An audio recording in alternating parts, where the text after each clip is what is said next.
Tracking more rain and snow ahead as we're starting to end 2023, ring in the new year, plus a whole lot of holiday travel to get through as well. I'm ABC 10 Chief Meteorologist Monica Woods. We are 2 days and counting until Christmas Day, then Kwanzaa, New Year's Eve, New Year's Day.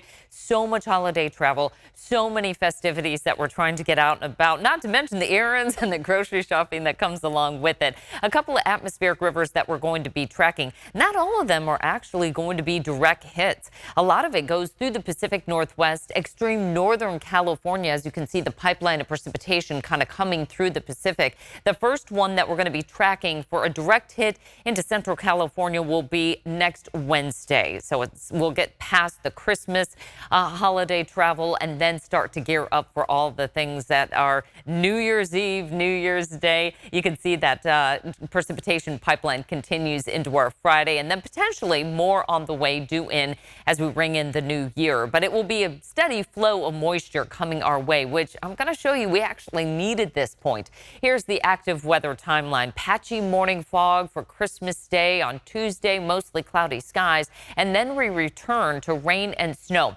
Now, the key difference with this particular weather system, it's going to be colder than the last one that came through, which was putting our snow line anywhere from about 7,000 to even at times near 9,000 feet. Didn't do a whole lot of good for our ski resorts, although they did get some nice fresh snow up at the highest elevations. But for the most part, where some of the base level is, didn't get quite the accumulation. And that'll start to change by next week with our snow level at about 6,000 feet. That'll also mean we're going to be chaining up quite a bit lower in the Sierra.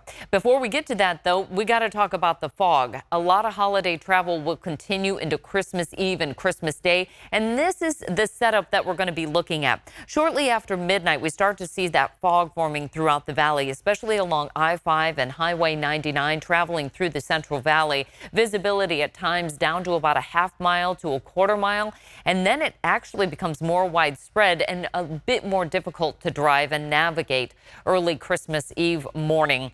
As we head throughout the afternoon, there's a little bit of improvement. You can kind of see how this starts to erode from east to west here inward through the valley, but we're going to be pretty socked in for our Christmas Eve, meaning slow going on a lot of the valley thoroughways there for I-5 and Highway 99. Winds won't be quite as promising to erode that fog like what we had on Saturday. Saturday, we actually had some patchy fog, but then we caught those northwest winds, and that really cleared us out. We just don't have the same setup developing for Sunday. We had a weather system passing to the north of us, and behind it, we had the nice northwest winds, but tomorrow, not the case. We're going to have fairly light winds through our morning hours, and that will be the case as well early Monday.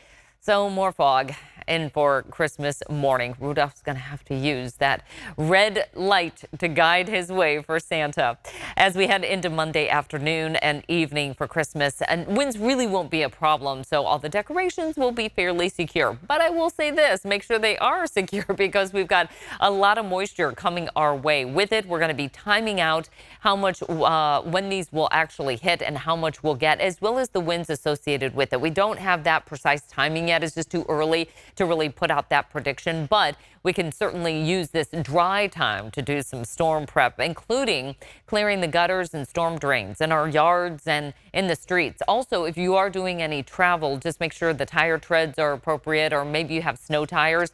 Get the wipers ready for some more rain and have those chains in the car if you plan to head up to the high country if you don't have four-wheel drive. Decorations, making sure they're secure and making sure you check them, that they're not going to be blowing around or, end up down the street in your neighbor's yard, because we will have a couple of weather systems we'll be tracking.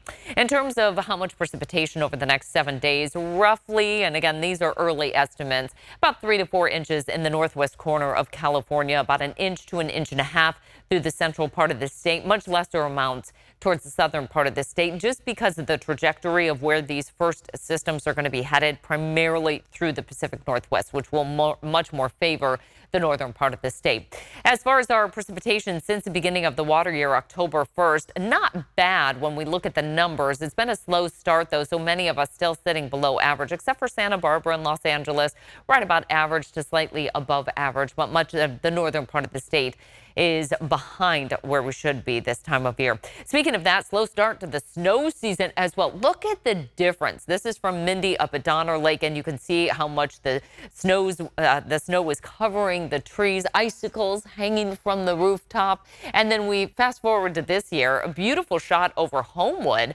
in 2023, but you can see those trees are bare. We've got some snow, so ski resorts are open for the most part. Some have been closing periodically just based on weather conditions. I would say if you are headed up to the high country, just call or check their websites to make sure everything is on tap to open from top to bottom. Now, if we just look at Lake Tahoe's average monthly snowfall, December isn't our biggest month. In fact, it falls behind January and February and is pretty close to the average snowfall of March. Having a slow start in December doesn't necessarily mean the season is over. We can still get big numbers in January, February, and what we call our miracle March, which can have even bigger numbers than, say, January, just because the atmosphere tends to get a little bit warmer, holds more moisture, and we get a couple of cold systems in there, and it can really dump snowfall in the high country. Northern Sierra, we're only at 34% of average. So you saw the picture there, and it is looking pretty bare. 35% of average for the Central Sierra, and then the Southern Sierra, which had historic numbers last year at 26% of average. That's going to put our statewide average to date at 33%. That's the snow water equivalent. So if we were to take that snow, melt it down, how much water would we get? And the reason why we really track that is because it helps us give better numbers of what is going to be filling our reservoirs. You can also see our snow water equivalent when we just look at some satellite imagery here. It is really bare throughout the Sierra compared to what we had last year. Really widespread, nice depth, nice snow water equivalent. And so we knew that pretty much at this point of the year, our reservoirs were going to be looking pretty good, which, by the way, we were coming off of a couple of years of drought. We needed last year big time. It supplies a third of our state's water needs, that Sierra snowpack, by filling our reservoirs. And that's why we really like to keep a close eye on everything going on in this year. We have other resources as well, including surface water, groundwater, and also imports for the state. Here's a look at our water supply in our reservoirs. They have been coming up somewhat. Right now, we're at about 50 to 67% full, but above historical average. That's because of last year's snowpack.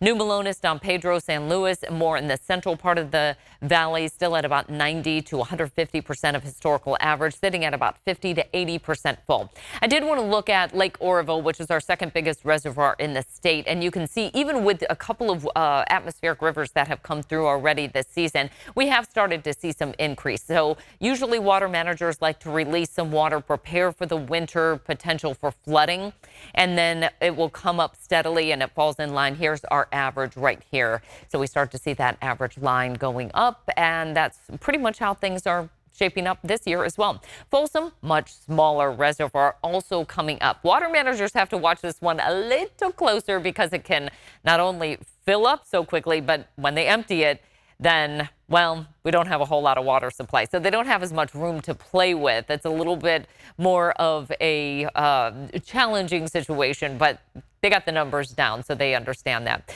We are likely going to be warmer in our 8 to 14 day outlook and likely wetter. So the pattern that we've been seeing pretty much so far this season and really this month is going to continue for the end of the month and the beginning of next year. Here's a look at the timeline, how it's shaping up right now. Again, I wouldn't bank too much on the 7 to 10 day timeline of this, but it at least gives us a bit of guidance in terms of what to expect during this busy travel period. Pacific Northwest going to get some more snow and rain coming in Christmas Eve. Quick moving system, though. It's not going to linger too long. We get the back edge of this moving through on Christmas Day. Again, most of California is dry, but we've got the patchy fog and in areas that is going to be quite dense that we're going to be dealing with. We get that system rolling through. It's largely going to bring some rain and snow to the Pacific Northwest, but not much for California. We'll give it a day on Tuesday before the next one comes in. That'll be our Wednesday storm system. That'll kind of open things up for us. And again, it's got a colder punch of air coming in, which will help for some of the ski resorts. It's another quick mover, though. Light to moderate precipitation. These aren't going to be real big, huge atmospheric rivers that come through like what we saw last time. But unfortunately, that was a lot warmer storm. So it had a lot more moisture, but the snow line was pretty high.